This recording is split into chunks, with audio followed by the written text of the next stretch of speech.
you've got to remember this from being a taxi member, that one of the hardest hurdles for taxi members, especially the newer ones, is becoming really current. And it sounds like with K-pop, you've got to be like beyond really current, like, a year and a half out from what's playing now. You've got to be writing for the future, not just equivalent to what's happening today. How do you choose your sounds knowing how do you get in front of a trend when you're choosing your sounds or choosing a beat style or choosing, which complement of instruments, all that stuff? Yeah, I feel like my answer would be twofold. Firstly, it's just studying and being excited about music. I love pop music. Like, I was just so excited about new music coming out and about following in trends. But apart from that, I'm also really into Latin and Afro, um, hip hop as well. So I'm just always listening to a lot of stuff. And then collaborating with people really helps me as well, because that first hour in the studio when you're talking about things you're excited about, then inevitably you'll be talking about new songs or new artists you discovered. Or so that's one. But then the other one, which might be even harder, is just being pragmatic and not trying to reinvent the wheel yourself all the time. So just use those splice loops. You know what I mean? Yeah. Just uh, don't try to come up with your own cool synth sounds or synth loops or whatever, but just go to Splice, look whatever new packs are coming out, and use that for your songs. Wow, it's that easy, huh? You make it sound super easy. Yeah, well, I guess at the moment it is, although I'm still struggling with insecurity all the time. Like every time I start with a beat and I'm just in that first hour, the first hour in, I'm like, man, this is gonna sound terrible. Well, can I not do this anymore? And then you keep working on it, and most of the time it works out. But so it's always hard. But I mean, it sounds easy to just use a splice loop and then make it sound cool. But I feel like for a lot of taxi members, that's really hard because there's pride and ego, Yeah. and just step over it already. Well, and also in the film and TV side of thing, using those loops is legally a disaster more often than not. No, So, not with splice. Everything is free. There's never any trouble I've had with that. but don't they have issues with other people using the same loop then? So if a Well, publisher, yeah, you gotta change it a little bit, of course. Yeah, okay. but yeah. Yeah, I think that's the rule of thumb is change it so that if it's ever in the clear in a break or something, that it can't be identified as that thing, especially if somebody, Well, you can always identify it, but as long as the computers can't identify it, right. I think, yeah, the algorithms. Did So, you, but you can always identify it because a sample is a sample. You know what I mean? It's right. so instantly recognizable. Um, but yeah, just I know of amazing, huge hits from America, and I found the main sample on Splice. And so if they can do it, Marshmello, all the biggest producers, then I should be able to do that as well. I concur. And then of course, next to that, know what's current, what's cool, what's going to be next, and try genre crossings and like combining genres and just focus on quality all the time. So I have a fun story about this actually. Okay. I really like I said, I really like Latin music. And one of the really cool genres or interesting genres I found is baile funk. Have you heard about that? I have not. So it's the word funk in Brazil in Portuguese means just like dirty and it's not funk music like we know it in the West. It means just dirty and raunchy. Okay. And so baile funk, so funk dance music from Brazil, is from the favelas, so the poorest areas in Rio de Janeiro. And it's just a super interesting genre because it sounds really punk, like really stripped down and Yeah. um simple, but they have those samba influences. So the beats are always weird samba swings. And I got really into that genre, and then we started making songs like that. Actually, one of my friends, songwriter friends, came over from the UK. This is 3 or 4 years ago, and I showed her one of those songs, and I was like, I want to do this for K-pop. This is going to be the new K-pop thing. So we started making those songs. It took 3 years before we got our first cut with that type of song. Wow. Because they were just not ready. Yeah. And now they're asking for those type of songs. There's briefs with people asking for K-pop with a little bit of that baile funk flavor. So that was really cool. If you ever want to network in the Miami Latin scene, I started my career Criteria Studios in Miami, and the guy. Oh, really? The guy who runs that studio, and almost all the big acts from South America come through there. Yes. At the time that I worked there, not so much. It was more like the Allman Brothers, Eric Clapton, and Right. people like that. But now I would guess that probably 70% of their work is Latin. Anyway, a really good friend of mine runs that place. So if you're ever going to be in Miami, just email me or call me, and I'll get you through the front door just so you can meet him. I'll give you a studio tour. I guess I should just buy a ticket. Seriously, all it would take would be one phone call from me, and he would Thank give you you so a much. tour. Yeah, and he would, so what are you here for? Well, I want to network, blah, blah, blah. You'll see. Anyway, it's funny. I haven't lived there, I don't know, 45 years, but I'm still Wow. really, really connected to the music scene there. Oh, that's so cool. Even though it changed like so Yeah, much. yeah, but I still know, like, I used to work with a drummer named Joe Galdo, who is still like the hot drummer in town. So Cool. a lot of the players that I worked with in Miami are still living there, and they're still active in the scene. Anyway, vocal production. Now, you said in K-pop that your vocal production is basically pornographic, for lack of a better word. When you're making up lyrics, it just coming up with dirty lyrics for fun. But you don't actually do the vocal production on the records that are using your tracks. Am I understanding that correctly? Yeah. Well, I've done one or so, but that's only because now I started working with that production company in Korea. No, but that doesn't mean that vocal production has it has to be amazing. It has to be really, really, really good, because a song is as good as its vocal, as its melody and its vocal. So talk to me about vocal production. I'm sure that people watching this interview are going to go, well, vocal production, doesn't that just mean like, oh, take it up an octave, or you're pitchy there, or you're not emphasizing the right syllable in that word? Give us a more fleshed out picture of what vocal production is in the K-pop world. And in the pop world as well, but because in the pop world it's super important as well. But yeah, it's a huge part of the process. And it starts with recording. So a recording session for a song is like 4 to 6 hours or so, with a great vocalist. Some lines we have to sing over and over and over again until we find the great pronunciation and everything and delivery. Some go a little quicker. So yeah, that's the delivery of the lead. Like, the delivery of the lead has to be really, really, really good.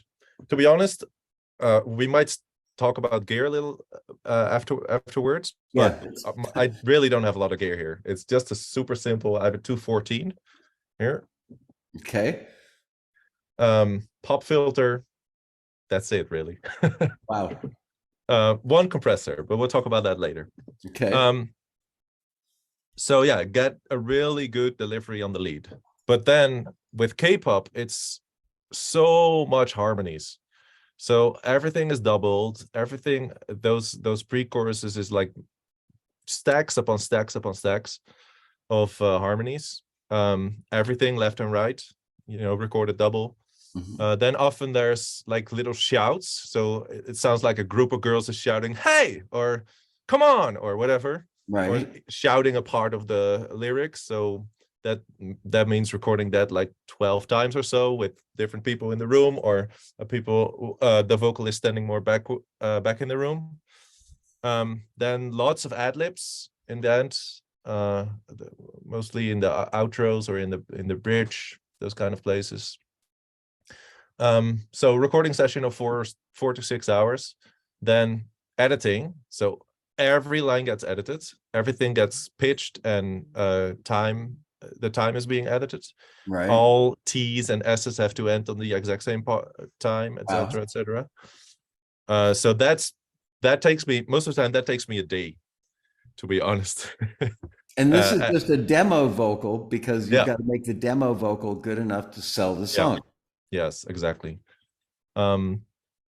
So, and then mixing is not that much time, to be honest. We use templates, and it's just a matter of making sure that the compressors are dialed in correctly, and that doesn't take too much time. So, but editing and recording is a lot of time.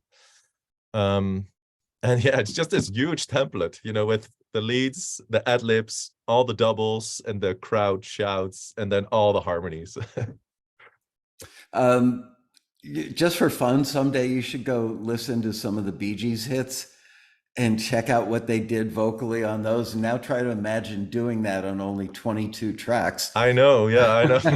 Because they would use a couple of tracks for the sync to lock up a couple of 24-track machines and bounce stuff back and forth, but nothing like what can be done in the digital world now. But same and then kind the of Beatles thing. with only 4. Yeah, mind-blowing. Absolutely mind-blowing.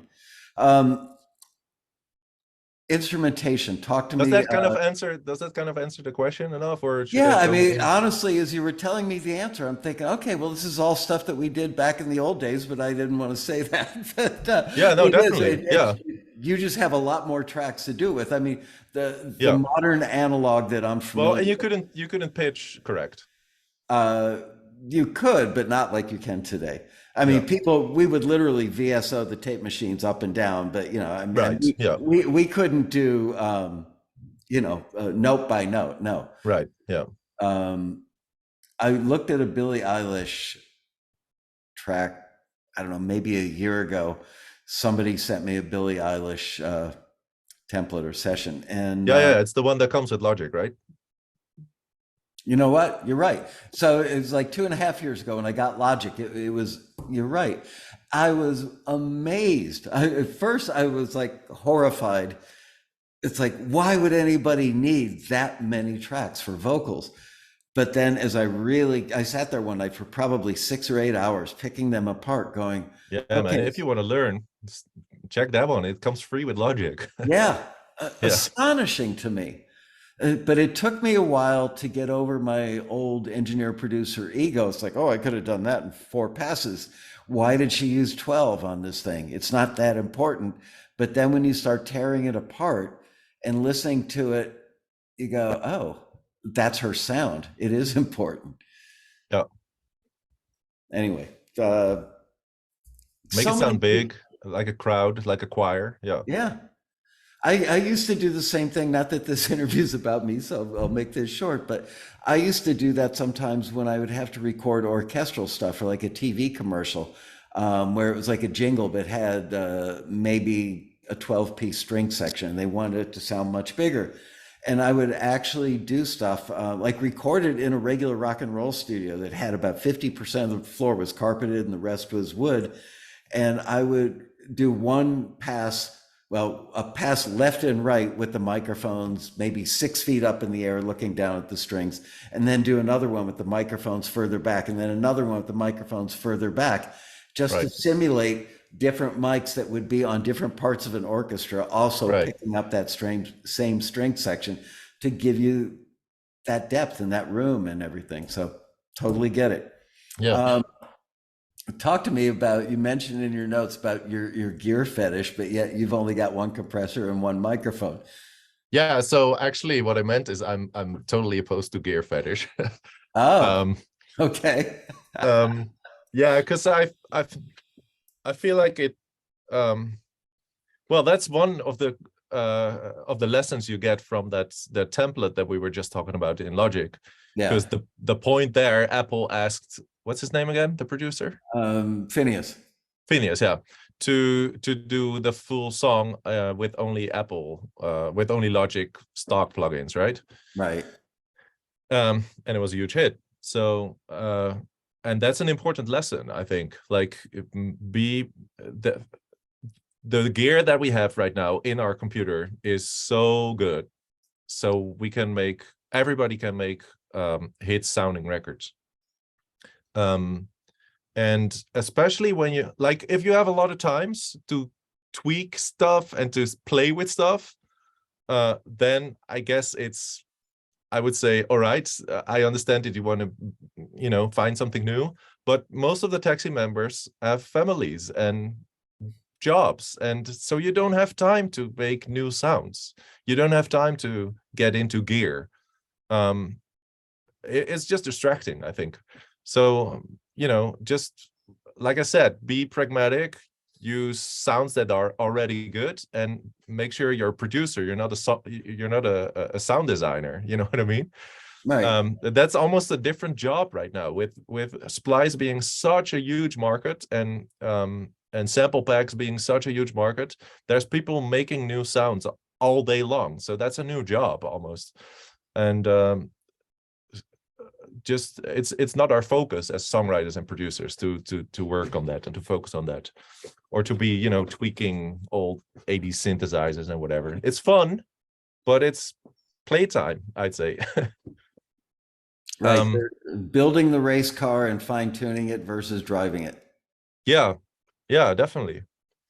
So what I have is a Steinberg. I think a couple of things is important. First of all, you have to have an audio interface that has two headphone outputs. Most of them don't have that, the cheap ones. But it's super important, because if you have a recording session, you have to be able to listen what's going on, right?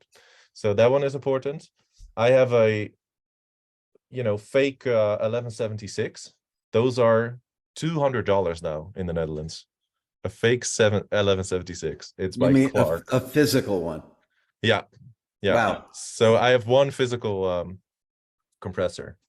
Warm also makes them. Mm-hmm. Those are 400 or 500 or so, I think. But this one is only 200. Super cheap. And that's it. And then actually one of my most important gear is back here. The treatment in the room and the couch. Because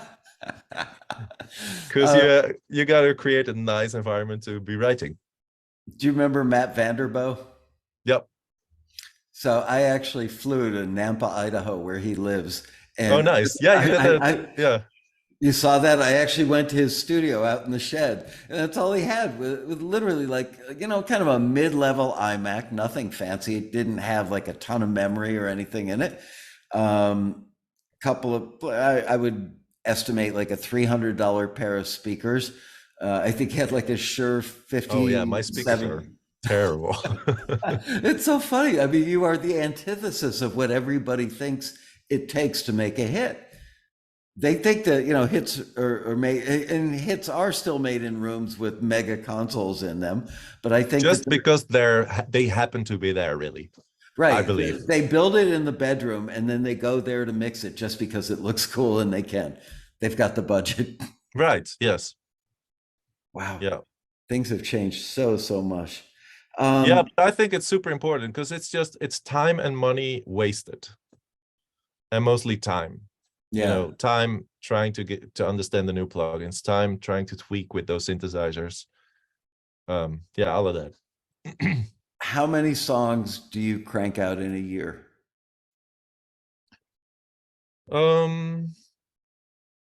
Still like 1 or 2 a week. Okay. Not that many more. Yeah. Okay, so let's call that That's 100. like 75 to 100 in a year. Yeah. And all those go to your publisher or publishers. And what percentage of them do they pick up? Oh, everything. Okay. Yeah. And then do you have any idea how many cuts do you get in a year from that kind of output? Like 10 or so. Okay. 5 or 10. And how do you make money from it? do you get more? Is your income generated primarily from streaming? And because who owns the track? Who owns the master? Do you, or does the publisher then own the master, or does the record label end up owning the master? Um, that's a lot of questions, but Sorry, I'll limit it to yeah, one. no, it's fine. Your track ends up being on the record, right? Yeah. Okay, So so they often buy the production, okay. and then the song is split over 3 to 15 people. You know, something, well, not 15, but 10 maybe or so. So having one hit is not going to buy you a new house. You have to just keep doing it and doing it and doing it, and it becomes cumulative, I guess, over time. Yeah, definitely. And so I'm just making money through our Dutch PRO. And then the publisher also sends money twice a year. And it's always a guess how much you're gonna get. Sounds like film and TV. Yes. It's Yeah, fascinating. yeah. And I still have a job, to be honest. But I really love that combination. I love teaching. So I work as a music teacher in a high school here in the Netherlands. And right before the pandemic, I was almost gonna leave my job, or maybe like keep working only once a week or so, or like a couple of hours a week. But then, it was March. That's the time where you normally talk to your manager here in the Netherlands in education and be like, what am I going to do next season? And it was March, and it was like, oh man, I'm not sure what's going to happen even with the music industry. So then I just kept my job, and I'm so glad I did that, because then came this era of working at home, being in your studio. And this is one thing that Matt Vanderbo can do, but I cannot. Being in your studio by yourself, behind your computer 8 hours a day. That's just not who I am. Interesting. And I need people around me. So I'm super happy that I'm still teaching as well. And then I have my sessions when people come over to my studio, or I go to other studios. And all of the other work I do on trains, in between jobs, sometimes Saturday morning or a Saturday afternoon, just everything on my laptop. So there's so many things that are on the radio right now that are actually edited on my laptop on the train. We just had a woman at the Road Rally named Cheryl B Engelhardt, and she's nominated for a Grammy in like new age or ambient music. And Oh, interesting. she did the whole thing on a train, and the name of the album is Passenger. Oh, that's so cool. Yeah.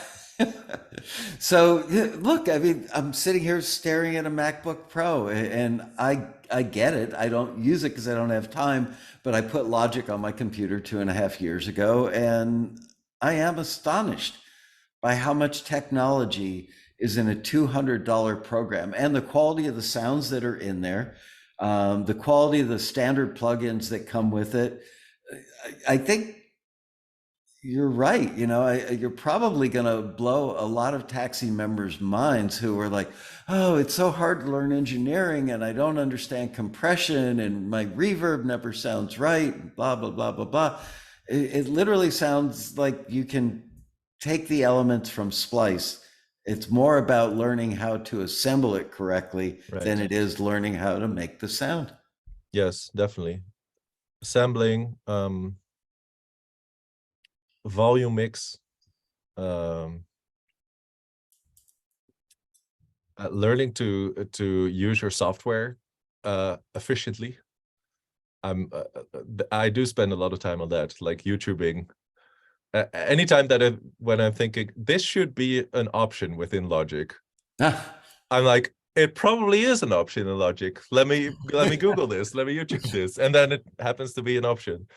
So getting quick with shortcuts and stuff, understanding your software. Yeah, it's like Microsoft Word. There are a million things it does none of us ever use. Yeah. I've never met anybody who uses it all. Yeah. Um, Earlier, you mentioned insecurity. That's something that every musician deals with, every artist of any type deals with insecurity.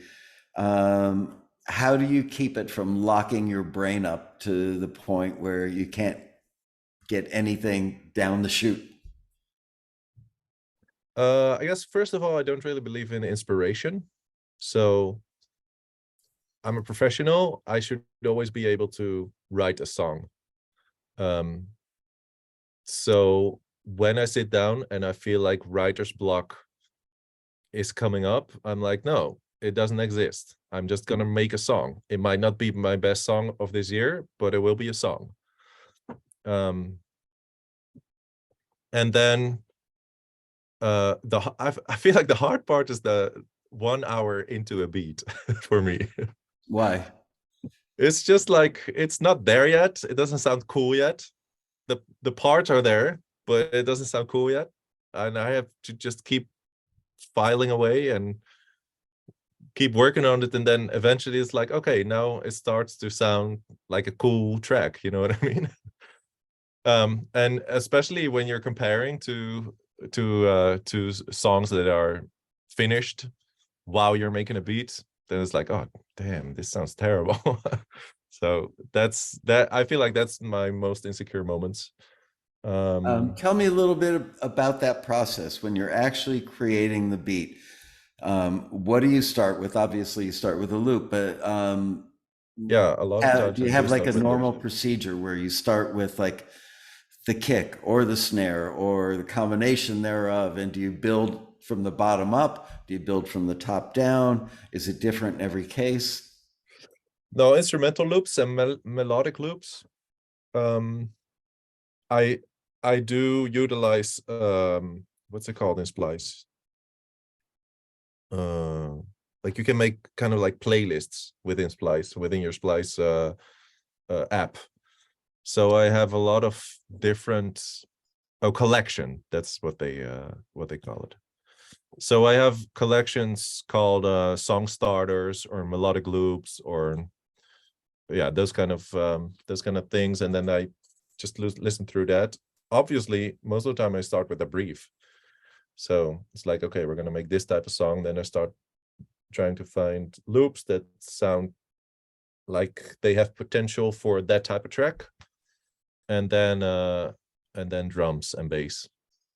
You know, it's interesting, fascinating to me that people could hear what you're saying and go, well, he's just Frankensteining stuff together. He's not Yeah, I actually am. creating music. And yet you sound like you're completely in love with it and you don't feel creatively stifled. You feel energized by it, which is cool. Yeah, not at all. And like we're all doing that really, I think, as producers. Uh it's but that doesn't mean that the tracks are simple though. It's most of the time my beats get into 100+ tracks.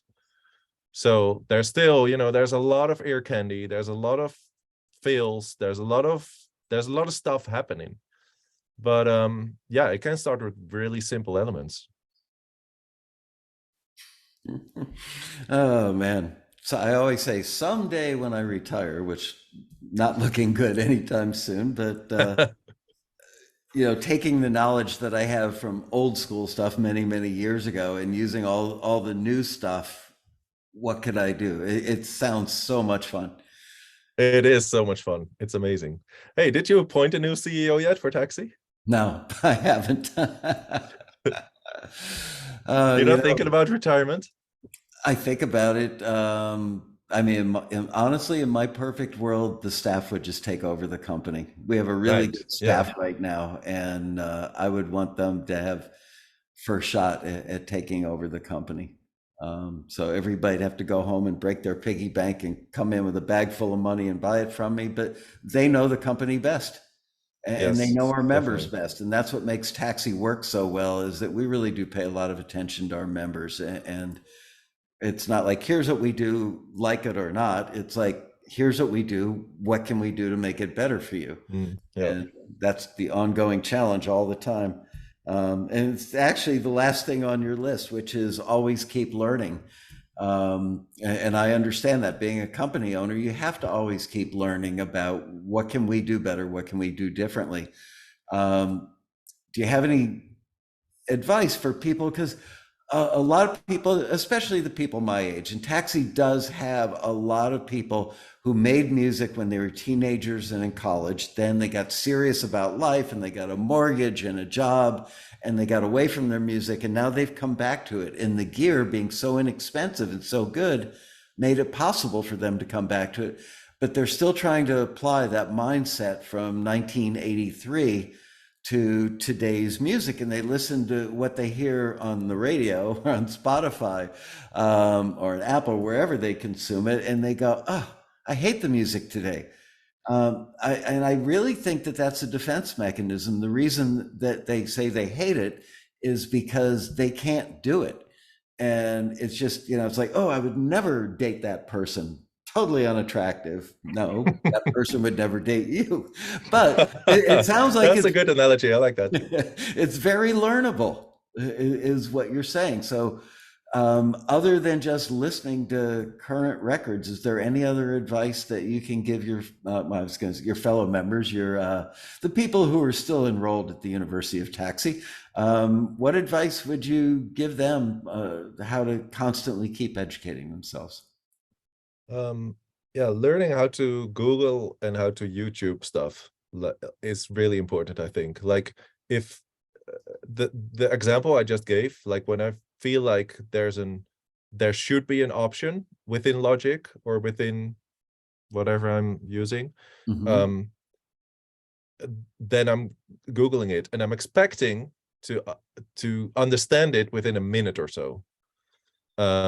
And with YouTube it takes a little longer, but still really quickly. Like that has been super helpful for me. Whenever it's like I don't really know how to use a compressor on the guitar, just YouTube it. And the amount of value that YouTube provides us is just crazy. I learned so much on YouTube, and I'm still learning a lot on YouTube. And not just options, like software options, but also like how to make cool transitions, how to make cool fills, how to build cool, I don't know, drums, how to make your drums pop better, all those different